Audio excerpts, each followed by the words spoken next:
Mesdemoiselles, Messieurs, bonsoir. Très heureux de vous retrouver une fois de plus pour que nous puissions, comme des disciples, prendre ce temps de l'étude biblique, moment au cours duquel nous allons parcourir ensemble les Saintes Écritures pour connaître la volonté parfaite de Dieu, pour avoir une vie chrétienne normale. Parce que lorsqu'on est appelé chrétien, on a une vie qui n'est pas une vie associée à notre vie.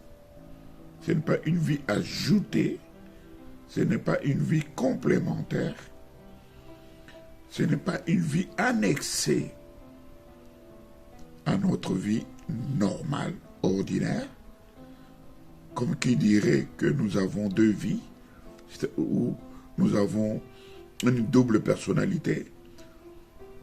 On est chrétien quand on est à l'église, mais quand on quitte l'église, on se retrouve dans le milieu cosmopolite où il y a tout le monde, hommes, femmes, les gens des différentes nationalités, des différentes origines, des différentes coutumes. Et alors, on est confondu dans ces coutumes des uns des autres. Non, la vie chrétienne, c'est une vie qui se vit au quotidien. C'est une vie qui est copiée sur le modèle de la vie de Jésus-Christ. Jésus-Christ est notre modèle. Plus qu'un exemple, il est notre modèle. Nous devons vivre comme lui avait vécu. Nous devons avoir les sentiments qui étaient en Christ. Lorsque la Bible décrit sa vie, il dit que on crachait sur lui. Il ne disait rien. On l'injuriait. Il ne rendait pas. On pouvait même le gifler, le fouetter, lui faire porter une couronne d'épines. Il ne réagissait pas. Il se laissait faire. Il a été même tenté dans sa chair, tenté par le diable en personne, mais il n'a point succombé.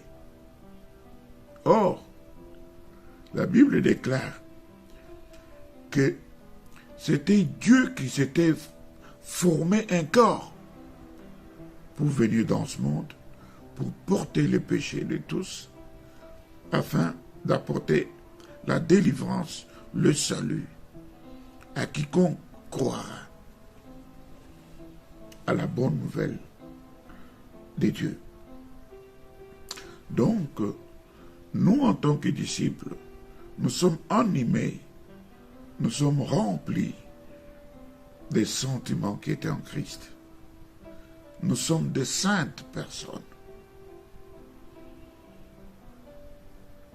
La Bible va même plus loin pour dire qu'on vous juge, qu'on vous accuse, mais qu'on ne trouve en vous aucun mal. C'est-à-dire que lorsqu'on vous aura accusé, lorsqu'on vous aura calomnié, lorsqu'on vous aura condamné, mais qu'on ne trouve nullement en vous que vous aviez commis les délits ou les forfaits pour lesquels vous aurez été condamné. Qu'on vous accuse, qu'on vous condamne, mais qu'on ne trouve en vous aucun mal pour lequel vous aurez été condamné. Voilà pourquoi nous nous rencontrons, nous nous exhortons au travers des Saintes Écritures.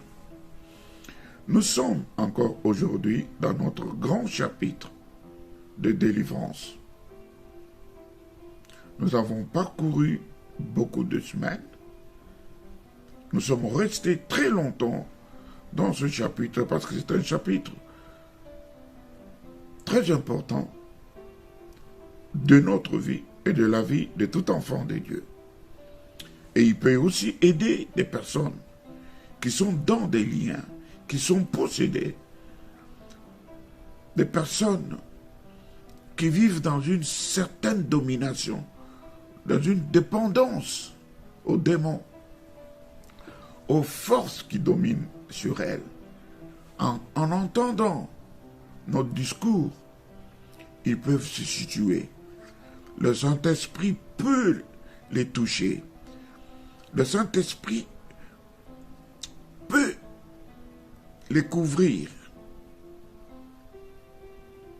Le Saint-Esprit peut se révéler à eux selon la grâce de Dieu.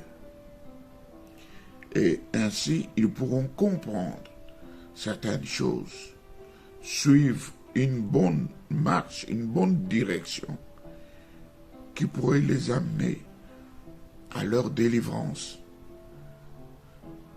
à recevoir le Seigneur Jésus-Christ dans leur vie, personnellement, comme étant leur Seigneur et surtout leur Sauveur. Voilà, nous voulons dire que ce temps, ce n'est pas un temps perdu, mais c'est un temps d'édification, c'est un temps de partage, c'est un temps d'étude de la volonté de Dieu au travers des Saintes Écritures.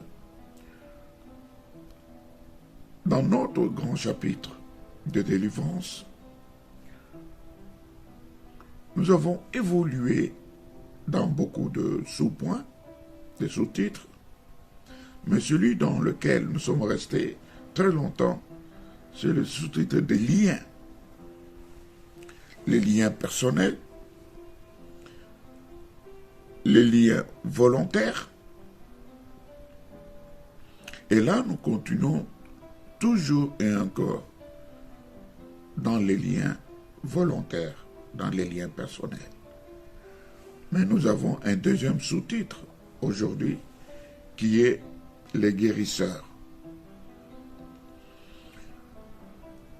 Parmi les guérisseurs, nous avons les tradis praticiens. Pardon. Ceux-là sont des personnes qui utilisent les plantes, qui ont certaines facultés de guérir. Mais puisqu'on ne connaît pas bien déterminer qui est tradipraticien, comment le différencier du guérisseur, puisqu'on n'a souvent pas le discernement. C'est pourquoi aujourd'hui je vous déconseillerai de fréquenter ces personnes pour des raisons que nous allons développer tout à l'heure. Mais les tradipraticiens n'exploitent que la capacité naturelle qui est dans une plante pour guérir. En réalité, ce n'est pas condamnable. Parce que c'est Dieu qui a fait que ces plantes renferment ces capacités thérapeutiques. Et si c'est exploité à cette fin, en réalité, il n'y a pas de mal. Mais il y a une autre catégorie de guérisseurs qui sont ce qu'on appelle les guérisseurs traditionnels. Ceux-là, ce sont des personnes à ne jamais fréquenter. La plupart de ces guérisseurs, ce sont des médiums. C'est-à-dire qu'ils ont le pouvoir d'entrer en contact avec des esprits des morts. Est-ce que vous me saisissez? Ils ont la capacité d'entrer en contact avec les esprits des ancêtres. Et c'est par ces esprits que les guérisseurs, n'est-ce pas, qui peuvent entrer en contact avec les ancêtres ou avec les morts. C'est par ces esprits qu'ils peuvent. C'est-à-dire que ces esprits les aident, leur révèlent des choses qu'ils désirent à connaître sur ceux qui les consultent. Et je disais que c'est par ces esprits qu'ils peuvent connaître des maladies même proposer des thérapies. Parce que les esprits avec lesquels ils entrent en contact leur révèlent des choses sur les sujets, sur les personnes qui les consultent ou sur les personnes qui sont en présence d'eux. Et les morts, la Bible nous interdit d'entrer en contact avec les morts. La Bible nous interdit d'avoir des liens ou de pratiquer des liens des ancêtres, des doctrines ancestrales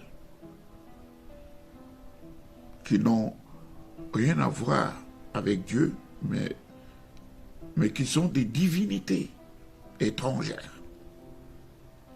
Et parmi les thérapies qu'ils peuvent proposer, nous allons nous rendre compte que ces esprits, parfois ils peuvent aller chercher des plantes ou prendre des statuettes ou prendre de peaux de bêtes déjà mortes, excusez-moi, et ils vous font des pratiques avec ces effets, ces objets. Et après avoir fait des pratiques, ils vous imposent des interdits. Et ils vous proposent des solutions qui trouveront votre sentiment et qui vont être des solutions aux problèmes que vous rencontrez, aux problèmes pour lesquels vous êtes allé les voir. Et d'une part, ils vous proposent une satisfaction, une résolution des problèmes que vous allez poser ou qui sont les vôtres. Ce que je veux vous dire, c'est que ces esprits, et les esprits des morts qu'ils consultent et les esprits des ancêtres, ce sont ceux qui indiquent la manière, par exemple, de s'orienter dans une direction ou dans une autre pour vous guérir. Soit ils vont les conseiller de prendre des plantes, de les préparer, de les conditionner d'une façon ou d'une autre, soit de peaux d'animaux, soit ils peuvent brûler des corps, ils peuvent brûler certaines choses qui peuvent vous demander, par exemple, des oiseaux, des œufs, des pigeons, des poules, des coqs, peut-être même des chèvres. Vous verrez qu'ils vont vous demander souvent des animaux qui sont vivants, qu'ils vont soit égorger, faire couler le sang, ensuite, soit ils vous les font manger cru, soit ils vont les brûler, ils vont prendre le cendre et le diluer dans l'eau, ils vous font boire ce cendre. Oui, ils vous le frottent et ils vous l'appliquent sur certaines parties du corps. Vous voyez. Donc ce sont ces esprits qui les orientent, qui leur donnent ces directives pratiques pour pouvoir trouver ou chercher des solutions aux problèmes que vous leur apportez. Et parfois, ils choisissent des moments, c'est-à-dire des heures. Souvent, ils peuvent attendre la nuit, pendant que tout le monde est couché. Ils peuvent vous amener dans les cimetières. Ils peuvent vous amener sur les tombes de vos connaissances, peut-être vos parents morts, ou vos enfants morts, ou peut-être même des tombes des inconnus. Et ces esprits leur inspirent certaines attitudes à prendre.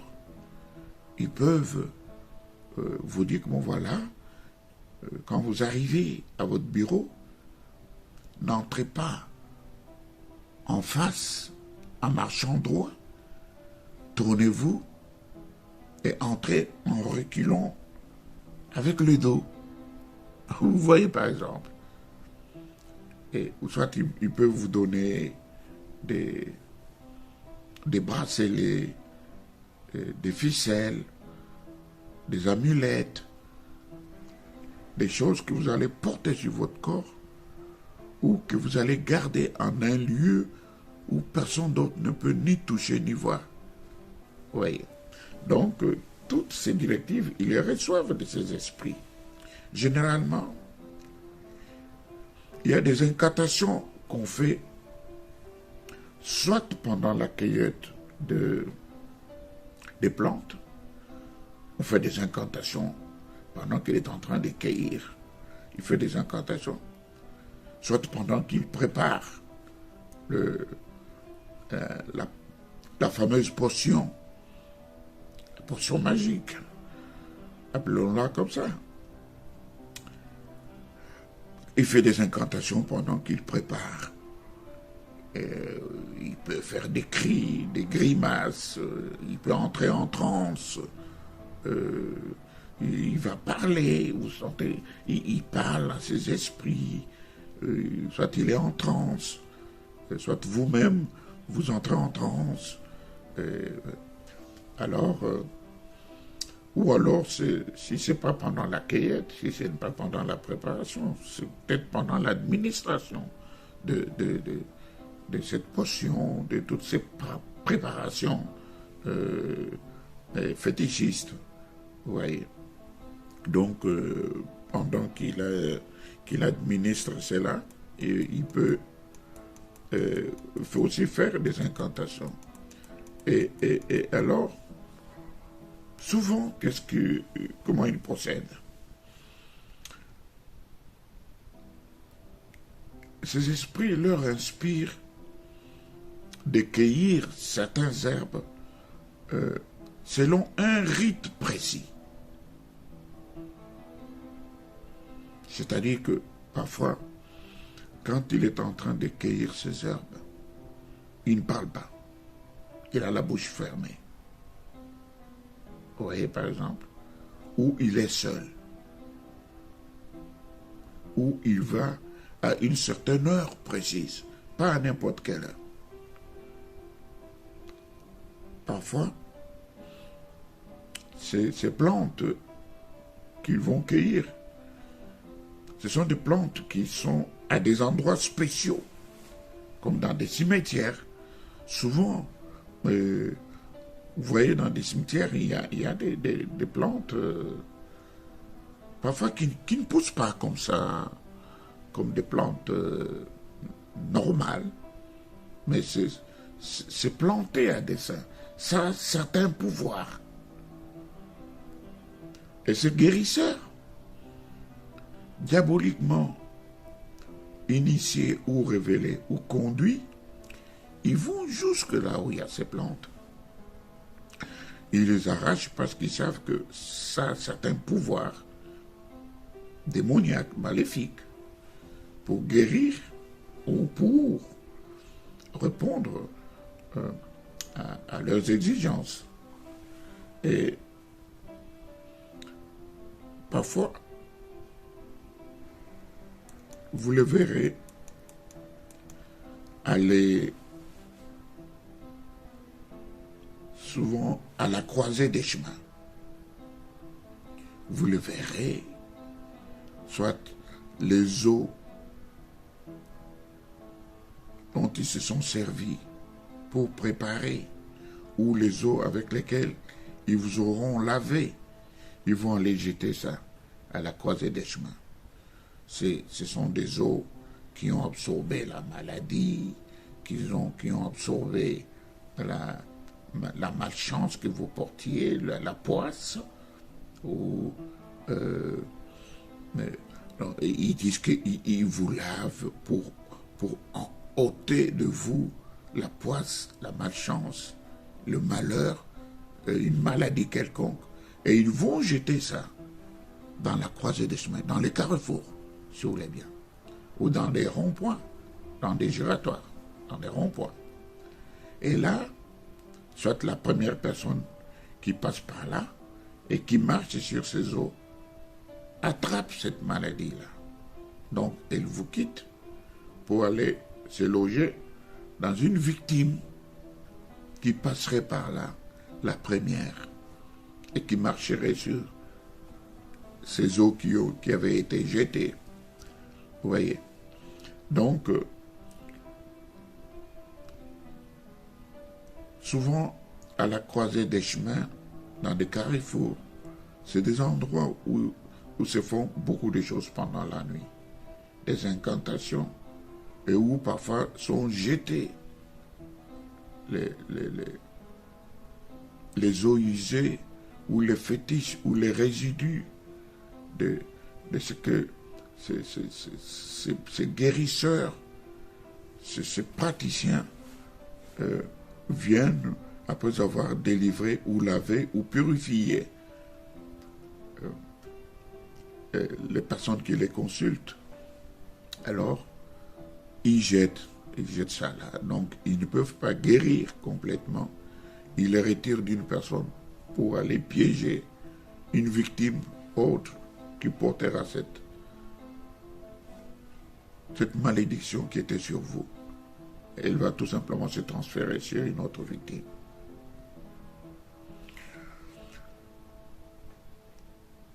Il y a peut-être certaines plantes qui ne poussent que dans l'eau. Ils doivent aller les cueillir dans l'eau. Ou ils ne doivent les cueillir que la nuit, pas le jour. Jamais le jour, que la nuit. Et il y a peut-être des herbes qui, après l'usage, on ne peut pas les jeter n'importe où. On doit les jeter à certains endroits précis. Et souvent à des heures précises aussi. Pas n'importe quelle heure. Soit on les jette derrière la maison, soit on les jette dans les carrefours, comme je viens de vous le dire. Soit on va aller les jeter chez la personne qu'on veut envoûter ou maudire ou faire porter le mauvais sort. Voilà, c'est pourquoi vous verrez que selon les coutumes, les vieilles personnes, avant de sortir de la maison, elles viennent avec un bassin d'eau et commencent à asperger devant leur porte. Ils font le tour de leur maison et puis après, elles balayent. C'est parce que pendant la nuit, ils dormaient, ils ne savent pas, on est peut-être venu jeter des mauvais sorts. Voilà comment se font ces choses. Et il existe certaines plantes qui ont la propriété naturelle thérapeutique. C'est ce que j'ai dit, les tradis praticiens qui s'en servent. Cela a l'air aussi des pratiques, des mêmes pratiques que les guérisseurs. Parce que mais chez eux, c'est rationnel. Ce n'est pas traditionnel,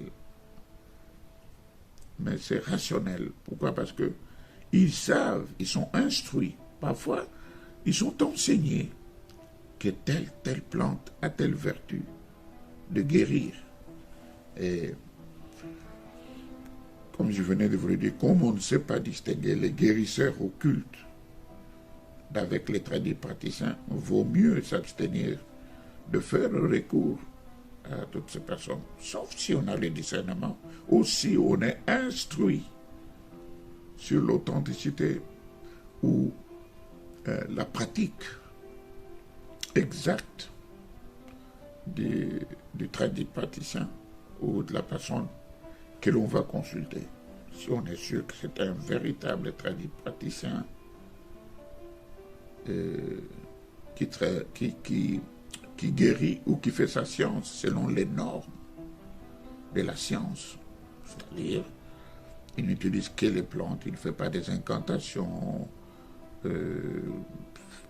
pas des incisions, pas des choses qui n'ont aucun rapport avec les sciences occultes ou ni recours aux esprits des morts ou des ancêtres. On voit que ce qu'il fait, c'est la science rationnelle, où on fait recours aux facultés de guérir que renferment certaines plantes. Bon, on peut, si on a la conviction, on peut le consulter. Mais j'ai dit que, comme si on n'a pas le discernement de ces deux types de personnes, les tradipraticiens et les guérisseurs, vaut mieux ne pas les fréquenter. Ce que je dois aussi dire, c'est que les guérisseurs, ils ne peuvent jamais guérir. D'autant plus qu'un serviteur de Satan ne peut jamais faire du bien à l'homme. Et là, nous allons aborder deux explications qui se dégagent. Nous allons prendre l'exemple d'une femme stérile qui a visité un guérisseur et qui, au final, a obtenu satisfaction. Elle était stérile, mais elle se voit mettre au monde. Il y a un premier aspect. Soit sa stérilité venait des démons, alors le guérisseur, grâce à sa capacité d'entrer en contact avec les esprits, les démons, les esprits des morts, les esprits des ancêtres, il négocie avec eux pour qu'ils libèrent la maternité. Et souvent, après cette négociation, parce que vous avez été leur esclave, leur captif, mais quand maintenant le guérisseur vient négocier avec eux, ils peuvent libérer le côté maternité, mais ils récupèrent une autre partie de la vie, soit de la femme, soit de l'enfant qui naîtra. Ils récupèrent une partie de la vie. Et un deuxième aspect, soit l'enfant qui naîtra, c'est un démon tout simplement en forme humaine. Un démon qu'ils vont placer dans le ventre de la femme. Un démon en forme humaine. Et ça va être un enfant problème quand il va naître. Il ne grandira pas aisément. Et tant qu'il sera dans la famille, il sera une sorte d'antenne de Satan dans la famille. Il sera chargé de communiquer tous les projets de la maison aux esprits qui sont dans le monde des ténèbres. Parce qu'il en est serviteur, il en est une antenne. En réalité, qu'est-ce qu'ils ont la capacité de faire? C'est de transférer la maladie d'un organe à l'autre. Ce qu'ils ajoutent est souvent plus destructif que ce qu'ils enlèvent. Ça, vous devez le savoir. C'est important de le savoir. Et nous devons aussi savoir qu'une personne, quelle qu'elle soit, homme ou femme, soignée par un guérisseur, par exemple de maux de tête après avoir bu le sang d'un coq mélangé avec des herbes et devient possédée par un esprit de sorcellerie. Pourquoi? Parce que les guérisseurs là, ils ont souvent un esprit de malice. Comme il est bien dit que leur père est menteur depuis le départ, depuis le commencement. Et leur maître exige aux personnes qui les consultent les sacrifices humains en leur demandant souvent certaines choses. Vous allez remarquer, pour la plupart des cas, que les choses qu'ils demandent sont souvent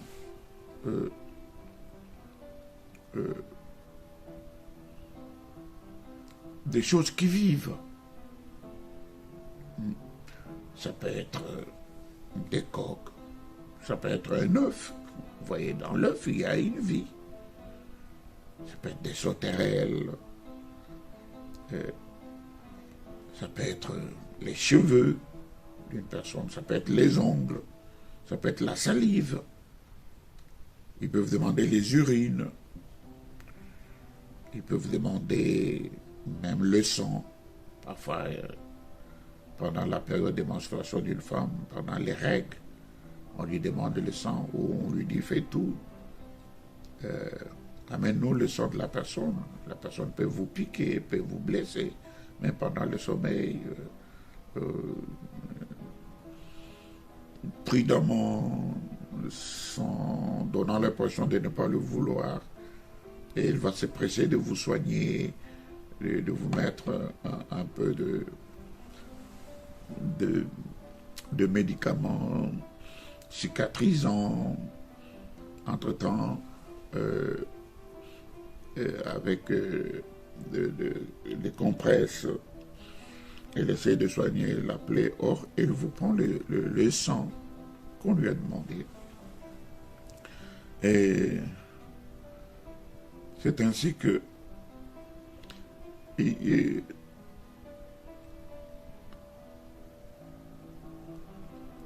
peuvent aussi prendre les sous-vêtements d'une personne, les ongles des pieds, couper les cheveux, couper un morceau de tissu déjà utilisé, pas neuf, mais appartenant à quelqu'un. Ils peuvent attendre que vous vous déplaciez et ils prennent le sable de votre plante de pied. Vous voyez toutes ces choses-là. Donc, prendre quelque chose qui vient de quelqu'un, qui appartient à quelqu'un. Et ils prennent ça pour pouvoir envoûter, nuire la personne.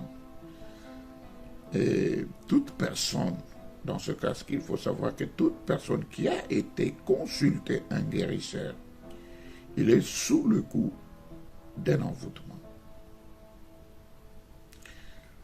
Il est sous le coup des liens de possession. Et là, c'est des liens de tout genre. Sans distinction. Des liens de tout genre. Et la conséquence certaine, c'est que son avenir est hypothéqué. Il ne le possède plus. Il n'en a plus ni l'autorité ni le pouvoir. Parce qu'il a hypothéqué entre les mains de ce guérisseur. Et qu'est-ce qu'on constate? Que souvent une personne qui a été consultée, un guérisseur, la vie de cette personne est écourtée après avoir consulté un guérisseur. En réalité, c'est quoi? C'est-à-dire que l'esprit de cette personne reste au service du guérisseur. Et cela, c'est jusqu'à la fin de l'échéance de leur vie sur la terre. Vous savez, je veux dire ceci. Dieu, en vous envoyant sur terre, avait dit que vous vivrez 73 ans. Mais à 50 ans, vous êtes mort. Vous allez être captif de ces démons, de ces guérisseurs, pendant plus ou moins 23 ans. Vous allez être à leur solde. Vous allez travailler pour leurs intérêts. Ils vont vous envoyer. Vous allez être comme une vache à lait. Ils vont utiliser votre esprit. Jusqu'à ce que, lorsque vous aurez atteint 73 ans. Votre esprit maintenant est libéré, mais pour la perdition. Pour la perdition. Parce qu'un enfant de Dieu est intouchable. Un enfant de Dieu est gardé dans le sang de l'agneau. Et le diable, il a peur du sang. C'est un bouclier qui protège ce qui appartient à Dieu. Et le diable ne peut ni approcher, ni atteindre ce bouclier, ni le vaincre. C'est un bouclier invincible, infranchissable, un bouclier protecteur, libérateur, un bouclier de défense contre lequel le diable ne peut rien. Il faut vraiment être enfant de Dieu. Il faut appartenir au Seigneur. C'est lui qui prend soin de nous et c'est lui qui nous protège. Je voulais dire que l'esprit de ces personnes qui ont été consultés, les guérisseurs, ces esprits restent au service des guérisseurs jusqu'à la fin de leur vie. C'est donc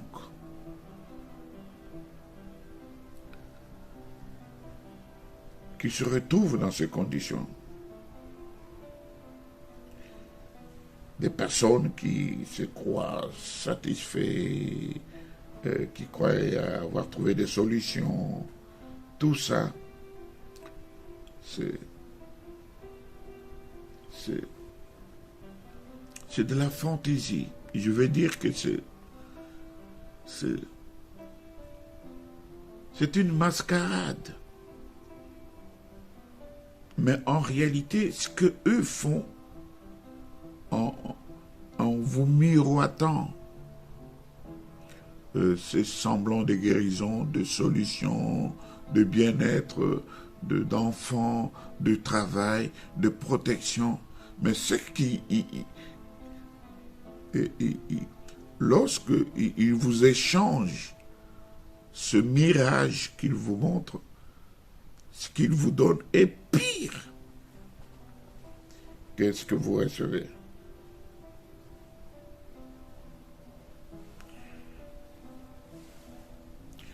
Souvent, vous devenez comme une personne télécommandée. Ces guérisseurs, ils peuvent vous contrôler à distance. Il fait des incantations sur un bien qui vous appartient. Et vous, là-bas, vous subissez des conséquences. Et il y a aussi une catégorie de personnes qui ont utilisé, consciemment ou inconsciemment,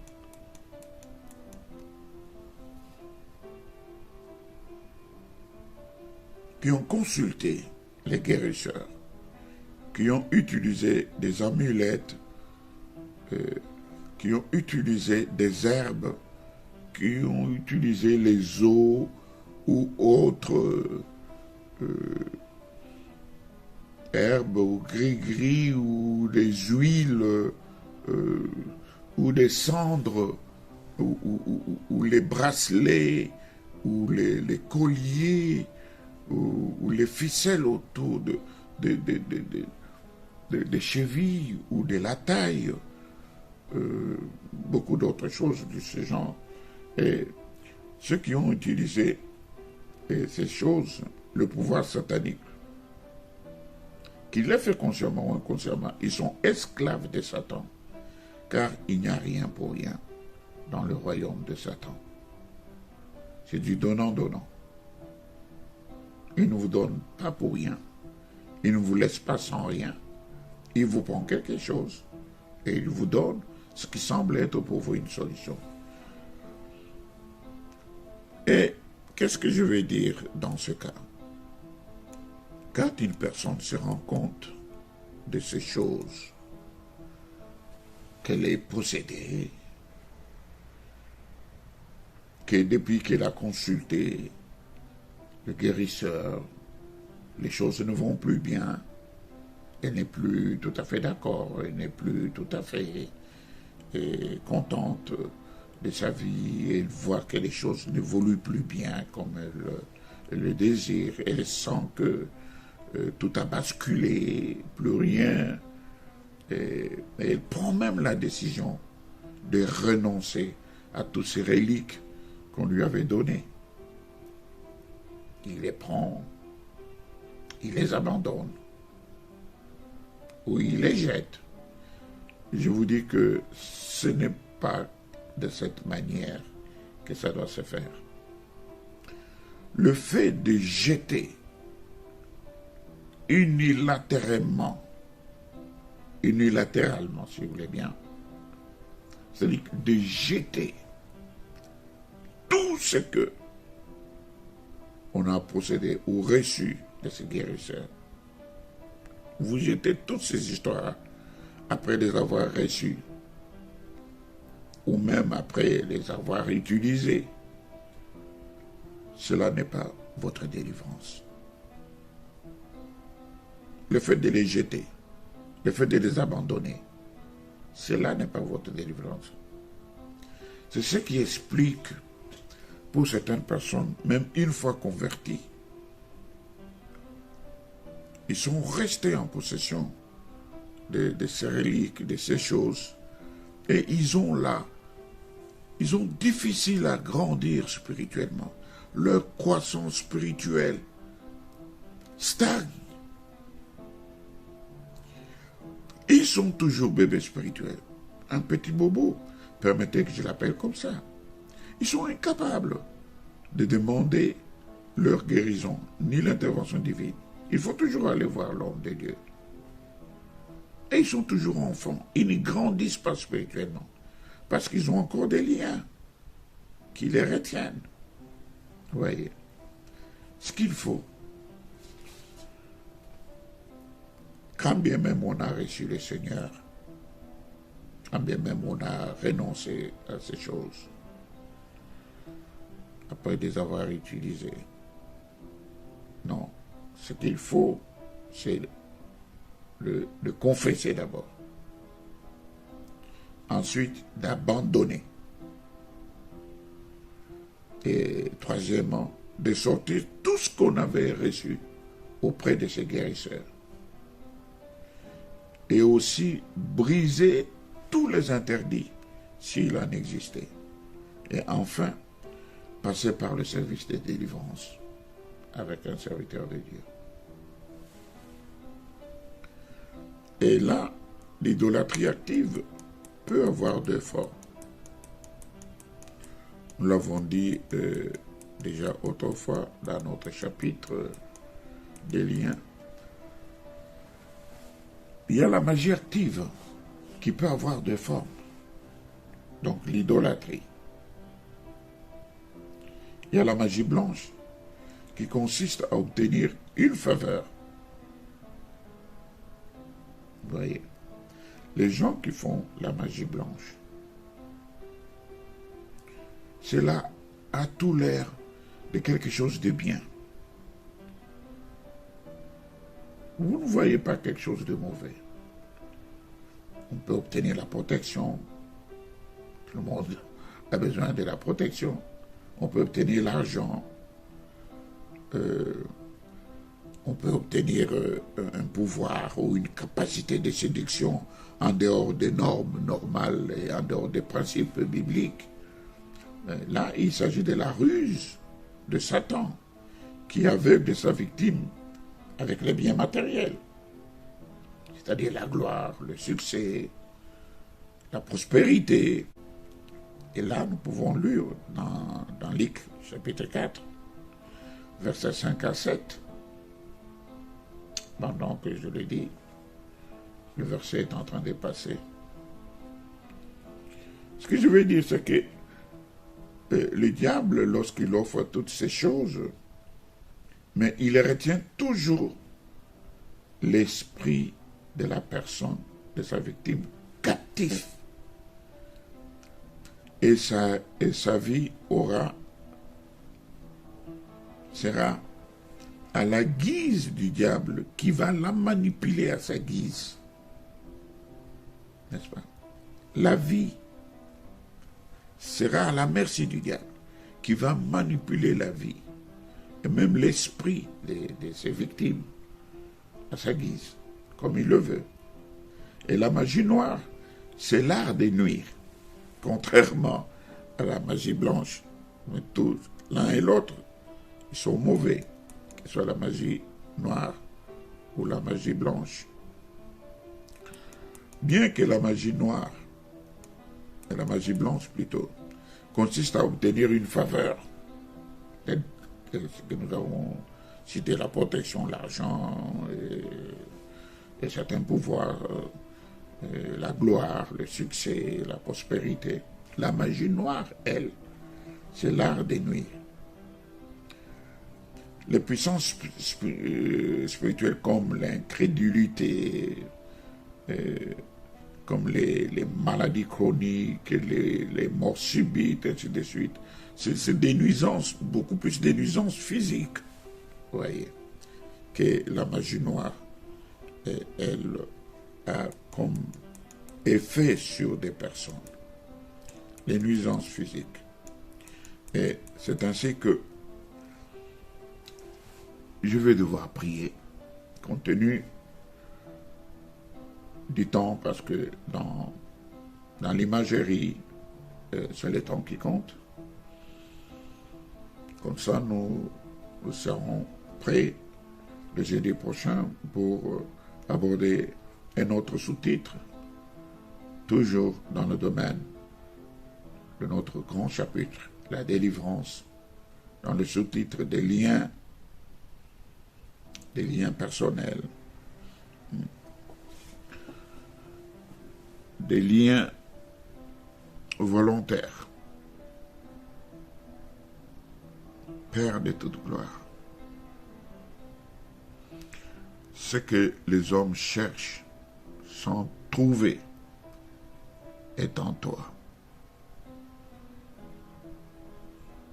Tu es celui qui nous a créés à ton image et tu as placé en nous une portion de toi. Et ceux qui te trouvent, ceux à qui tu te révèles, tu leur accordes un salut complet et total. En toi, ils ont la protection. En toi, ils ont la vie éternelle. En toi, ils ont la délivrance contre les maladies, contre les possessions, contre les liens ancestraux, contre le pouvoir occulte, contre les sorciers, contre les pratiques des sorciers, des guérisseurs, contre tout le mal que le diable peut causer avec ses démons et ses serviteurs. Je te recommande, précieux Seigneur, ceux qui sont marqués de ton sceau, ceux qui t'appartiennent, ceux qui font partie de ta bergerie, et tous ceux en aussi grand nombre qui se dirigent vers ta bergerie pour y entrer avant que la porte ne soit fermée. Seigneur, que ta patience jusqu'à ce jour soit le salut pour ce grand nombre, de toute race, de toute langue, de toute tribu, d'où qu'ils viennent. Que ton salut leur soit accordé, que ta protection divine leur soit accordée. Et qu'ils soient libérés, affranchis, le corps, l'esprit et l'âme. Au nom de Jésus-Christ de Nazareth. Amen. À jeudi prochain, 19h. Soyez abondamment bénis. Alléluia.